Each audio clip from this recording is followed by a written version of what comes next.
여러분 신약 성경이 총 27권입니다.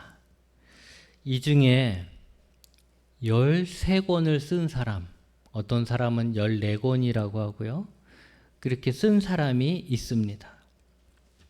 어떤 사람은 기독교 교리의 대부분이 이 사람으로 인해서 생겨났다라고 말을 합니다. 교회에서 예수님 다음으로 영향력이 강한 사람이고 중요한 사람입니다. 이 사람이 누구일까요? 이 사람은 바로 바울입니다. 바울은 헬라식 이름이고 유대인식 이름은 히브리식 이름은 사울입니다. 그러니까 사울이나 오늘 말씀에 나오는 이 사울이랑 우리가 이야기하는 바울이랑 같은 사람입니다. 그래서 이름을 헬라식으로 쓰냐 히브리식으로 쓰냐의 그 차이만 있는 것이죠. 오늘은 드디어 사도행전에서 중심이 되고 그 이끌어가는 이야기의 대부분이 되는 이 사울이 등장하게 됩니다. 사울은 원래 교회를 핍박하는 사람이었습니다. 그것도 열심히 교회를 핍박했습니다. 기회가 있을 때 핍박한 사람이 아니라 핍박하려고 열심히 따라다닌 사람이었습니다. 찾아다닌 사람이었죠. 그날도 다메섹에 있는 신자들을 잡아오기 위해서 다메섹에 가는 길이었습니다. 그런데 갑자기 하늘로부터 빛이 그를 둘러쌌습니다.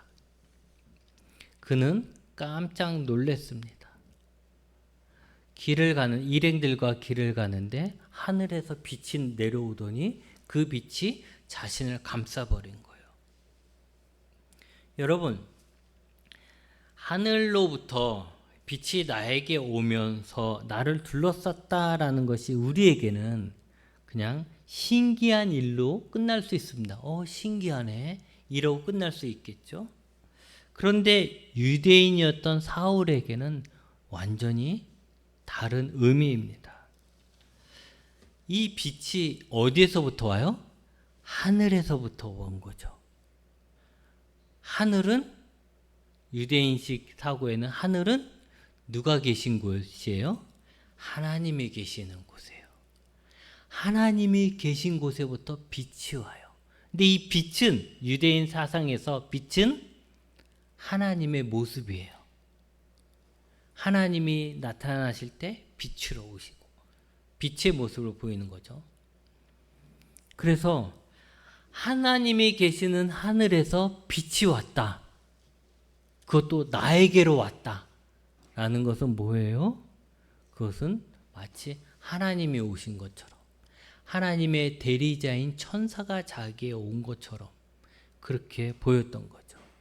그래서 사울은 그 즉시 하늘에서부터 빛이 자기에게 왔을 때 그는 땅에 엎드릴 수밖에 없었던 거예요.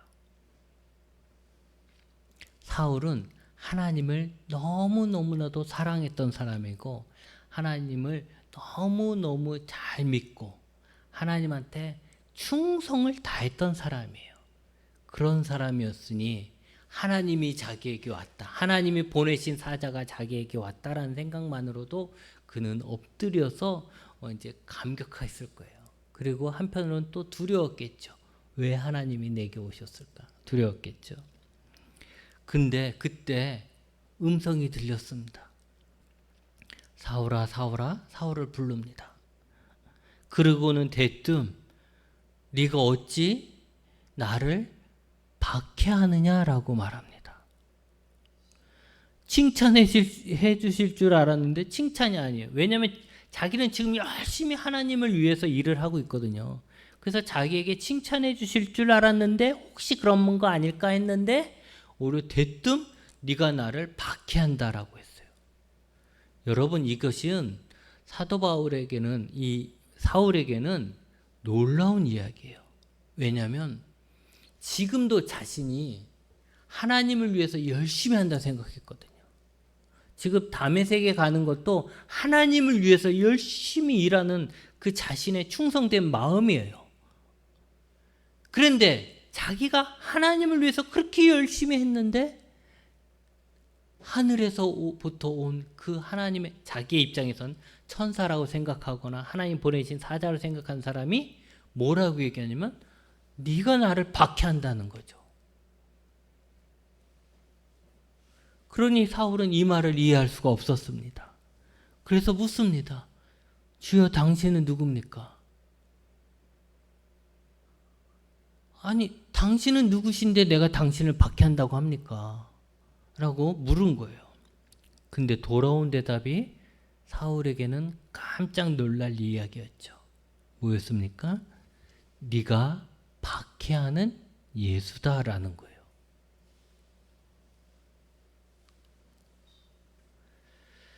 자기는 하늘에서부터 하나님이 오셨거나 하늘에서부터 어떤 이제 천사가 자기에게 왔다 생각했는데 하늘에서부터 온 그 빛의 주인공이 누구라?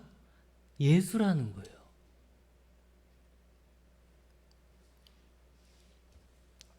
그렇게 사울은 빛 가운데서 예수님을 만나게 되고 그는 그 잠깐의 만남을 통해서 앞을 보지 못하게 되어 사람들의 도움을 받아서 다메섹으로 들어가게 되죠. 여러분, 사울은 잘 나가는 사람입니다. 우리 식으로 말하면 잘 나가는 사람이에요. 민족을 사랑하고요, 율법을 공부하고 그 율법을 지키려고 했던 사람입니다. 우리 식으로 말하면 모범생이에요. FM이에요. 훈장 받아야 될, 칭찬 받아야 될, 상 받아야 될 사람이라는 것이죠. 그는 하나님에 대해서 진심이었습니다. 유대인들도 다 하나님을 열심히 사랑했던 건 아니에요. 그 중에 많은 사람들은 그냥 세상과 적당히 타협하면서 세상 속에서 그냥 살자, 우리의 이익을 추구하며 살자, 하나님에 대한 믿음도 하나님에 대한 것도 좀 등한시하면서 그렇게 사는 사람들도 많이 있었어요. 근데 사울은 그러지 않았어요. 사울은 하나님 앞에 진심이었어요. 내가 하나님을 위해서 살겠다라고 다짐을 했던 사람이에요. 그는 바리새인이었습니다. 바리새인들은 율법을 중요시했죠. 율법을 중요했다고 하니까 율법은 꼭 지켜야 돼, 이 정도로 중요했던 게 아니었고, 바리새인들은 어렸을 때부터, 아주 어렸을 때부터, 우리로 얘기하면 유치원생 아니면 그 전부터 글씨를 배우면서 성경을 읽어요. 달달달 외워요. 그래서 아예 통째로 외우기도 해요. 우리가 시험 봐서 애들이 시험 잘 보면 막 천재라고 막 그런 것처럼 이 시대의 사람들은 성경을 달달달 외우면 천재인 거예요. 그러니까 바리새인들은 어렸을 때부터 성경을 연구하고 읽고 외우고 하는 게 일상이었어요. 그리고 그 율법이, 그러면 그 많은 율법의 핵심은 뭐였냐? 하나님은 한 분이라는 거예요. 그리고 하나님만을 섬겨야 한다라는 거죠. 그게 그들의 삶의 모토였어요. 가슴 깊이 뿌리 내린 거죠. 아브라함의 후손으로 하나님의 선택을 받은 민족인 이스라엘이 사실은 그럼 잘 먹고 잘 살고 늘 번영하고 살아야 될 것 같은데 그렇지 않았죠. 나라를 빼앗겼어요. 다른 강대국의 나라를 빼앗기고 포로로 잡혀갔어요. 근데 그 이유가 무엇이냐? 그 이유는 이스라엘이, 우리 조상들이, 사울이 봤을 때 우리의 조상들이 하나님을 섬겨야 되는데, 이 율법에 따라서 하나님만을 섬겼어야 하는데 우상을 섬겼다라는 거죠. 그래서 하나님을 섬기지 않고 우상을 섬긴 죄 때문이라고 생각했어요. 우리나라가, 우리 조상들이 그렇게 고생을 했던 것이 그것 때문이다. 그리고 지금도 보면 이스라엘 역사가 그렇게 한번 망하고 난 다음에 한 100년 정도 독립을 한 적이 있어요. 그것 빼고는 계속해서 다른 강대국의 속국이 되는 거예요. 지배를 당하는 거죠. 지금 이 사울 시대에도 로마의 지배를 당한 로마의 속국인 거예요. 여러분 생각을 해보세요. 나라의 독립을 원하고 애국심이 넘쳐나는데, 나라를 위한 마음이 큰데, 우리나라가 이렇게 된 이유가 뭘까? 어떻게 해야 우리나라가 독립을 하고 바르게 잘 살까 생각했는데, 돌아보니 그것은 우리가 하나님의 말씀을 지키지 않았기 때문이구나. 우리가 우상을 숭배했기 때문이구나. 우리가 하나님만을 섬겼어야 되는데 하나님만을 섬기지 않았구나. 우리가 하나님을 경배해야 되고 하나님을 신성시하고 하나님을 이렇게 경배해야 되는데 우리가 그러지 못했구나 생각하니까, 이 당시의 바리새인들, 특히 열심을 품은 이 사울 같은 사람들은 어떻게 생각하겠어요? 우리나라가 지금이라도 잘 살기 위해서, 우리 민족이 잘 되기 위해서는 하나님만을 더 열심히 섬겨야 된다는 생각을 하게 되는 것이죠. 그래서 이 바리새인들은 율법을 매우 중요시 여겼을 뿐만이 아니라 율법을 잘 지켰어요. 그런데 여러분, 여기에 문제가 하나 있습니다. 우리 신앙에도 이런 게 문제가 되죠. 우리가 열심히 하나님을 섬겨야 돼. 우리는 열심히 하나님을 섬겨야 돼. 하나님을 섬기지 못해서 우리가 심판받아서 이렇게 못 사는 거야. 이렇게 한다면 이게 남에 대해서는 어떻게 했냐는 거죠. 이게 나만 열심히 해야지, 내가 열심히 해야지 이 생각하면 되는데, 그게 아니라 이제 나는 열심히 하나님을 섬기려고 하는데, 율법을 지키려고 하는데, 내 옆에 사람이 같은 유대인이면서도 율법을 지키지 않는 자들이 있어요. 하나님이 싫어하는 짓만 하는 자들이 있어요. 그러면 이런 사람들에게 대해서 어떻게 해야 하는가라는 문제가 생기는 것이죠. 한쪽은 그때도 바리새인 안에서도 두 부류가 있었어요. 한쪽은 좀 온건한 파예요. 뭐냐면 그냥 냅둬라. 하나님이 그들을 판단하신다. 하나님이 그들을 판단하셔서 그들이 잘못되었다 하면 하나님께서 그들을 심판하실 것이고, 하나님이 인정해 주시는 거면 그들은 잘 되겠지. 그러니까 하나님이 판단하시니까 그들은 냅두고 우리는 우리가 해야 될 일을 하자. 이런 파가 있었어요. 근데 다른 한쪽은 뭐냐면, 하나님에게 죄를 짓는 저들을 가만히 냅두면 안 된다. 그들을 몰아내야 한다. 그들을 죽여야 한다. 이것이 곧 하나님을 위한 일이다. 이렇게 생각을 했어요. 사울은 어느 쪽이었을까요? 사울은 두 번째 쪽이었습니다. 여러분, 예수님이 십자가에서 죽었을 때 그들이 고소했던 이유가 뭡니까? 하나님을 모욕했다라는 것이죠.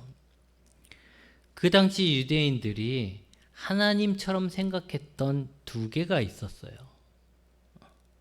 그게 뭐냐면, 하나는 하나님의 말씀이라 생각하는 율법이었고, 다른 하나는 하나님의 집, 하나님이 거하시는 곳인 성전이었죠. 근데 그들이 볼 때는 예수님이 이 둘을 공격했다는 거죠. 율법을 공격하고 성전을 공격했던 것. 심지어는 성전을 헐라고까지 얘기했잖아요. 이것은 곧 그들이 봤을 때는 하나님에 대한 공격이었다는 거죠. 그리고 하나님을 모욕하는 거예요. 여러분, 누군가가 여러분의 부모님을 욕하면 화가 나는 것처럼, 그 이상으로 유대인들은 하나님을 모욕하는 것을 죽일 죄로 생각한 거예요. 거기다가 아까 이야기한 것처럼 사울 같은 사람은 가만두면 안 된다 이런 생각을 하는 거죠. 결국 그래서 예수님은 그들에 잡혔고 십자가에서 비참하게 수치스럽게 죽었습니다.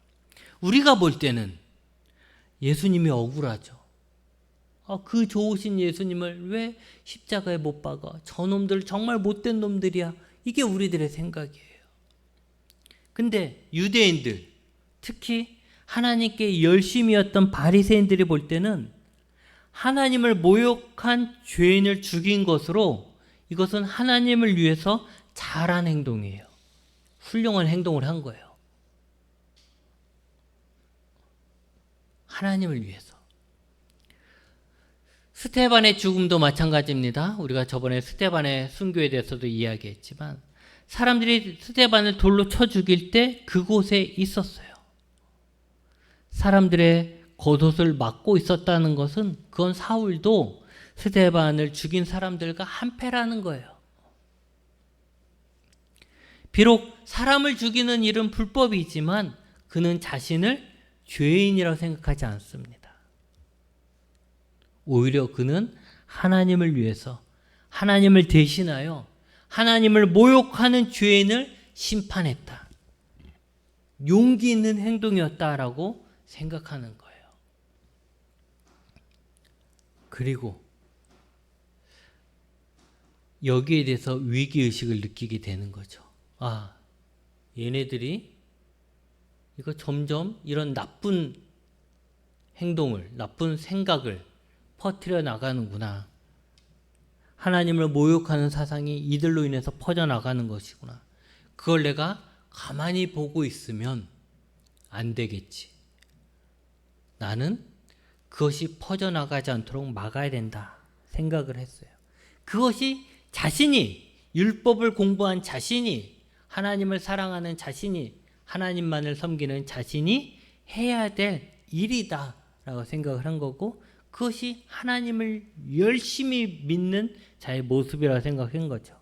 그래서 그는 누구보다도 열심히 하나님의 가르침을 전파하는 자들을, 예수님의 가르침을 전파하는 자들을 잡아서 넣은 거예요. 그래서 성도들을 잡기 위해 다메섹을 가는 사울은 그 마음속에 나는 하나님을 위해서 일하는 사람이야. 나는 하나님의 빛 가운데로 가는 정의의 사도야.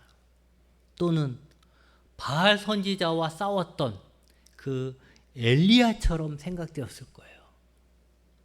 그런 마음으로 의기양양해가지고 저것들은 우매해서 앞을 보지 못하고 진리가 없어서 율법을 몰라서 저런 말에 현혹되어서 넘어가는 것이지.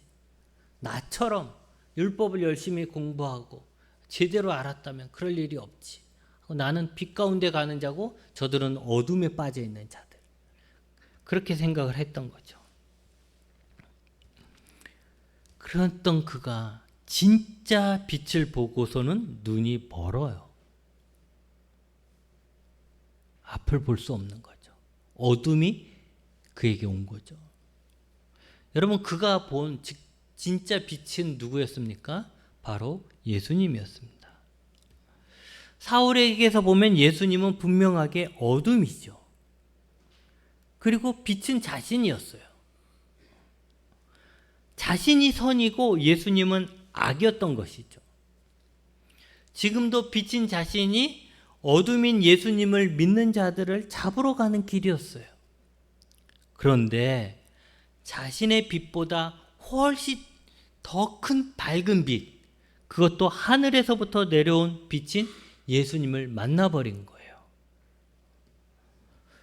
여러분, 별빛이 아무리 밝다 해도 태양이 뜨면 그 별빛은 어두운 것처럼 참 빛이 되신 예수님이 그에게 오니까 사울은 어둠이 되고 만 거예요. 사울은요, 큰 충격을 받았습니다. 일단 자신이 만난, 지금 길에서 만난 예수님을 부인할 수 없다면, 자기가 들은 그 음성을 부인할 수 없다면, 자신이 본 그 빛을 부정할 수 없다면, 그러면 뭐예요? 자신이 틀렸음을, 사실은 저들이 어둠이 아니라 내가 어둠 속에 있었다는 것을 인정해야만 하는 것이죠. 사울이 빛으로 오신 예수님을 만나고 앞을 볼 수 없었고, 그래서 어떻게 합니까? 다른 사람들의 손을 잡고 길을 가야 했어요.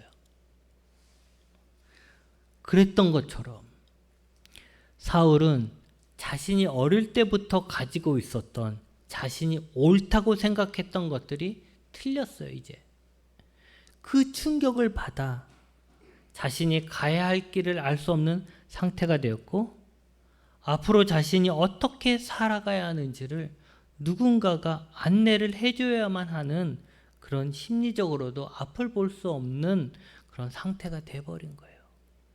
눈만 먼 것이 아니라 실질적으로 자신이 어떻게 해야 하는지를 모르게 된 것이죠. 그런 상태에서 사울은 반강제적으로 3일 동안 금식을 하며 기도를 했습니다. 아마도 그 기도는 하나님을 찾는 기도였을 겁니다. 또한 잃어버린 길을 다시 찾고자 하는 기도였을 것입니다. 지금까지 자신이 잘못 살았다면 이제는 그러면 어떻게 살아야 합니까? 라는 질문이 생기겠죠. 그래서 그걸 하나님께 물었을 거예요. 그리고 하나님의 도우심을 구했을 겁니다. 하나님, 나는 이게 전부인 줄 알고 왔는데 지금 와서 이것이 아니라고 하면 그럼 나는 어떻게 살아야 합니까? 나를 바른 길로 인도해 줄 사람을 보내주십시오 라고 기도했겠죠. 그때 예수님은 아나니아를 찾아가셔서 환상 중에 사울에 대해서 말씀하시고 사울에게 가라고 하십니다. 어둠 속에 있는 사울을, 앞을 보지 못하는 사울을 도와줄 사람으로 예수님은 아나니아를 보내신 것입니다.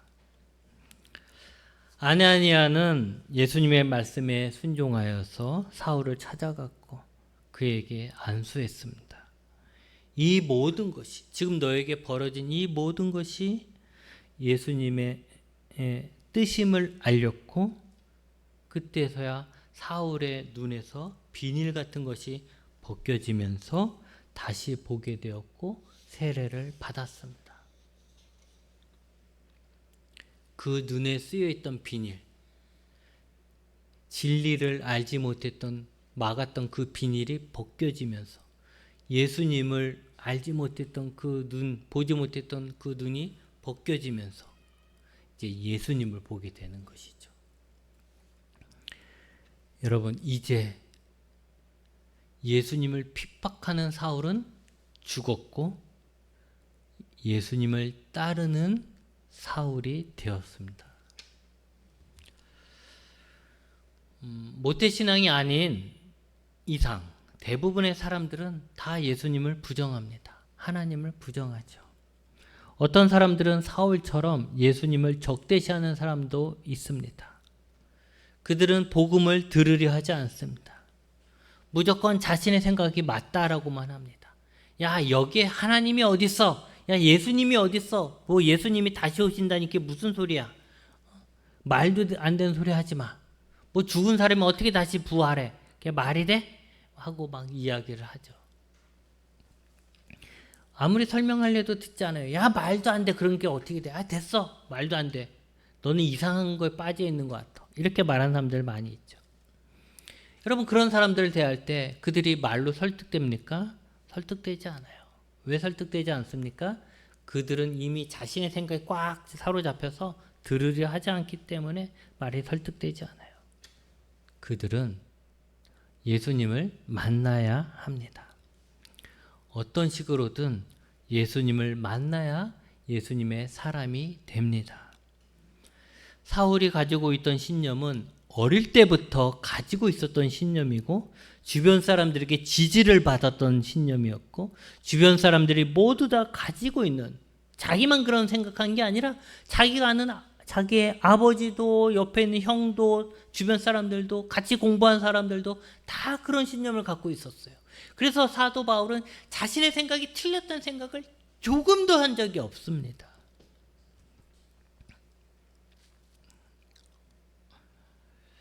그런데 바뀌었습니다. 자신이 옳다고 생각했던 것이 사실은 틀린 것이라는 것을 알게 되었습니다.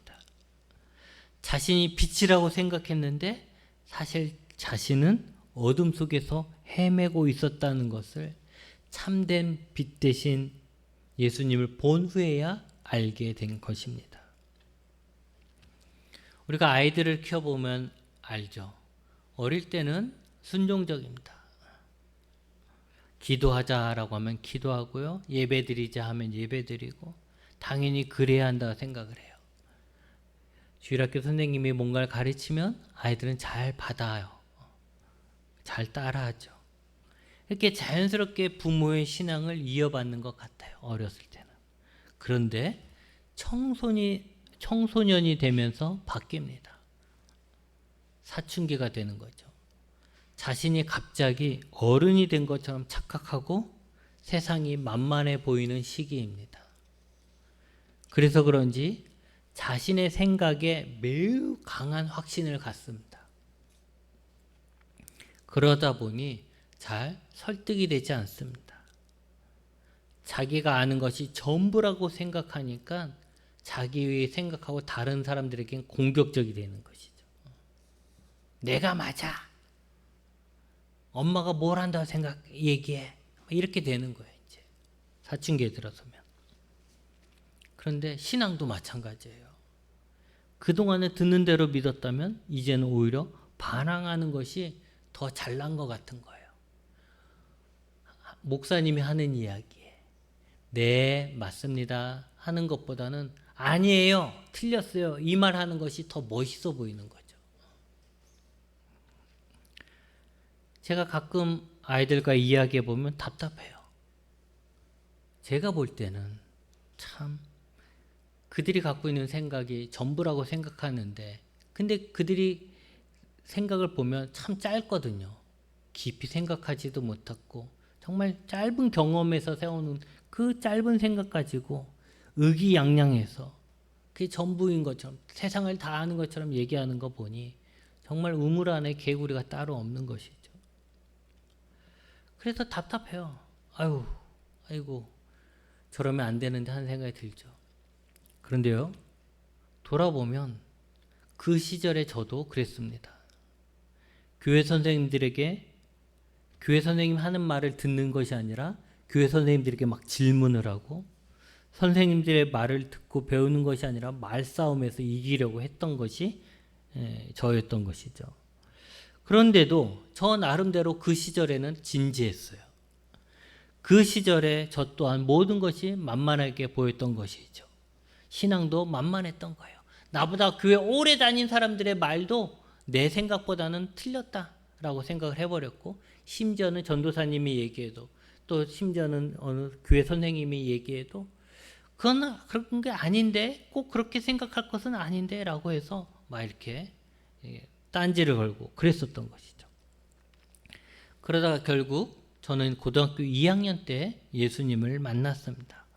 물론 그전에도 교회를 열심히 다니긴 했지만 예수님을 인격적으로 만난 것은 그때였고 그때를 지금도 기억하는 것은 그 예수님을 만난 순간 그 누구도 꺾지 못했던 저의 교만이 무너졌기 때문입니다. 저도 그때서야 내가 어둠이었다는 거, 내가 잘못했다는 것을 알게 되었습니다. 여러분, 예수님을 만나야 합니다. 그래야 사람이 변합니다. 예수님의 빛을 봐야 자신이 얼마나 더러운지를 제대로 보는 것입니다. 예수님을 만나야 예수님을 믿을 수 있고 그래야 예수님 안에서 평안을 누릴 수 있게 되는 것입니다. 그럼 어떻게 예수님을 만날 수 있느냐? 예수님을 만나는 경우는 환상을 통해서 보는 사람들도 있어요. 그리고 오늘 사도들처럼 예수님의 음성을 듣는 사람들도 있고 또 여러 체험으로 살아계신 예수님을 만나기도 합니다. 근데 중요한 것은 뭐냐면 어쨌든 간에 우리가 예수님을 만나야 한다라는 것입니다. 이미 예수님을 만난 사람들은 아직 예수님을 만나지 못한 사람들이 예수님을 만날 수 있도록 도와야 하는 것입니다. 우리의 역할은 먼저 믿은 우리의 역할은 간호사입니다. 의사는 예수님이죠. 간호사인 우리가 고치려고 하면 안 돼요. 의사인 예수님이 불신자들을 고치는 것이죠. 그럼 우리는 뭐 하는 겁니까? 우리는 그 불신자가 의사인 예수님을 만날 수 있도록 돕는 간호사의 역할을 하는 것이죠. 치료받는다 해서 금방 낫는 거 아니잖아요. 그 옆에 돌봐줄 사람이 필요하잖아요. 그 일을 하는 것이 우리의 일이라는 거죠. 마치 아나니아가 사울을 위해 기도해주고 도와준 것 같은 그런 역할을 하는 것이 우리라는 것입니다. 이제 말씀을 정리합니다. 여러분, 예수 믿는 자들을 잡아가려고 눈에 불을 켰던 사울도 예수님을 만남으로써 변화되었습니다. 우리 주변에 아무리 강팍한 자라도 예수님을 만나면 변화된다는 믿음을 가져야 합니다. 그리고 우리는 그들이 예수님을 만날 수 있도록 기도하며 돕는 자의 역할을 해야 합니다. 이때는 예수님의 사랑과 인내가 우리에게 필요할 것입니다. 또한 우리도 마찬가지입니다.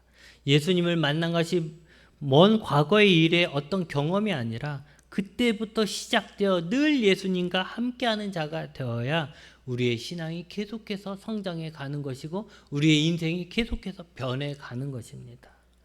바라기는 우리의 전도 대상자도 예수님을 만나면 변화된다는 소망을 가지고 그들이 예수님을 만날 수 있도록 옆에서 돕는 자가 되시기 바랍니다. 기도하시겠습니다.